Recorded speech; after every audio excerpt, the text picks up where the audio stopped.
Normalde bir işsizlik var. Yani halk olarak herkes işsiz. %60'ı, %70'i işsizdir. Zaten normalde eski fiyatları ödemiyorlardı. Şu an bu gelen zamdan hiç ödeyemez. Doğalgaza da geldi. %33.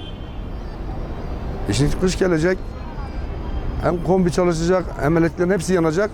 Normalde 250-300 doğalgaz gelirse bu ay 500 gelecek. Asgari ücretle çalışan bir kişi bunu nasıl verecek? Yani bu işsizlikle, bu krizle yanlış. Vatandaş bunu diyemez. Yetkililerden ricam yani her şeye bu kadar zam olmaması lazım. Yani tek elektrik değil, her şeye zam var. Bugün bir ekmek 1250 lira olmuş. Bu 6 kişi bunu günlük 3 öğüne böl. 25 lira sadece günlük kuru ekmek parası. Aylığa vur. 1 milyar kuru ekmek parası yapar. Bunun elektriği de, suyu da, doğalgazıydı. Altından kalkacak durumu değil. Ülkemizin şu içinde bulunduğu durumda eğer özellikle Karadeniz'de bulunan doğalgazdan sonra insanlarımızın tabii ki farklı beklentileri oldu. Yani bu sene en azından bu pandemi sürecinde hem zam olmaması, doğalgaza ekstra bir zam olmaması, ülkemizin daha feraha kavuşması için tabii ki güzel şeyler olmasını beklerken bu zam biraz işin tuzu biberi oldu. İnşallah yetkililer buna kulak verir de bu kararlarından vazgeçerler. Çünkü insanlar işsizlik had safhada. Bugün insanlar geçim derdine düşmüşken bir de elektrik zammı, üstüne yer doğalgaz zammı geldiği zaman bunun altından nasıl kalkacak insanlar bilemiyorum. Allah tabii ki milletimizin yardımcısı olsun. Biz zaten pandemi dönemindeyiz.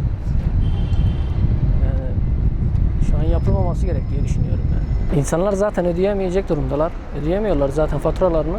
Yani yeni gelen zamlarla da beraber bilemiyorum artık ne olacak.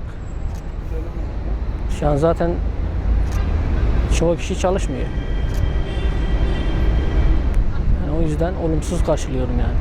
Vergilerle beraber çok yüksek geliyor. Yani bu kadar vergi olmaması lazım diye düşünüyorum. En azından yeni yılbaşına kadar falan ertelemeleri lazım. Pandemi döneminde zaten insanların şu anda iş gücü, alım gücü bayağı bir düştü. Bu bağlamda bu zamların yapılmaması gerekir. Bütün hayat şartları göz önüne alınıp imkan varsa bu zamdan geri çekilmesi lazım. Yerinde bir karar değil, bunların tekrar gözden geçirilmesi lazım. Şu anki faturalar çok kabarık. Yani yılbaşından bu yana baktığımız zaman yapılan asgari ücret zamı, maaşlara yapılan zamlar bunları karşılamıyor. Tabii ki bunun karşılığında gıda olsun, giyim olsun her şeye çok fahiş şekilde bir zam var. Bu da insanların hayat şartlarını daha beter zorlaştırıyor. Pandemi döneminde işsiz kalan insanlar var.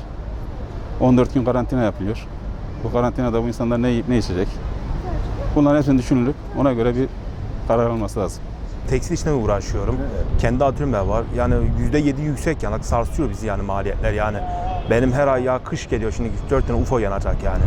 Ütü paskaramız var yani %7 gelmiş yani dün ben duydum haberlerden. Yani yüksek bu vatandaşa binecek sonuçta yani maliyete yansıyacak. Yüksek yani. Allah vatandaşa yardım etsin. Allah asgari ücretten geçinene, milletimize, vatandaşımıza Allah yardımcısı olsun yani. Zor yani geçim bu zamanda yani. Az bulayım ben bu zamı. Yani bu vatandaş %50'yi %60'a hak etmiştir yani. Bu vatandaşımız bunu bırakın yapılsın yani. Bu memleketi kurtarmak için yapacak biz bunu. Bu kadar köprüler yapılıyor, bu kadar yollar yapılıyor. Biz de tabii bu arada gidek yani, öbür tarafa gidek yani. Bu emekliler ne kadar emekli, fukara işçi varsa geçsin yani öbür tarafa.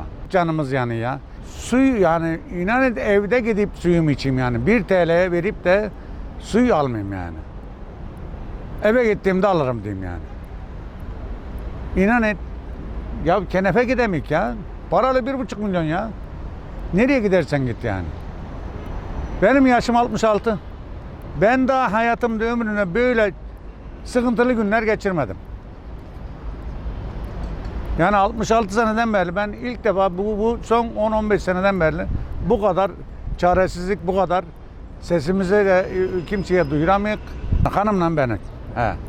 Valla geçen sene 75 falan geliyordu. Bu sene 330'un yarısı ne yapayım? 150, 165 falan. 175 bu civarda geliyor mu onun? Elektrik. He. Yani kattan %100'den daha fazla geliyor yani. He. Su da öyle. Su da ayrı bir şey zaten. O da. He. Tonu 10 milyon. 10 lira bir ton su. Yani. Kata kat geliyor yani zamlar.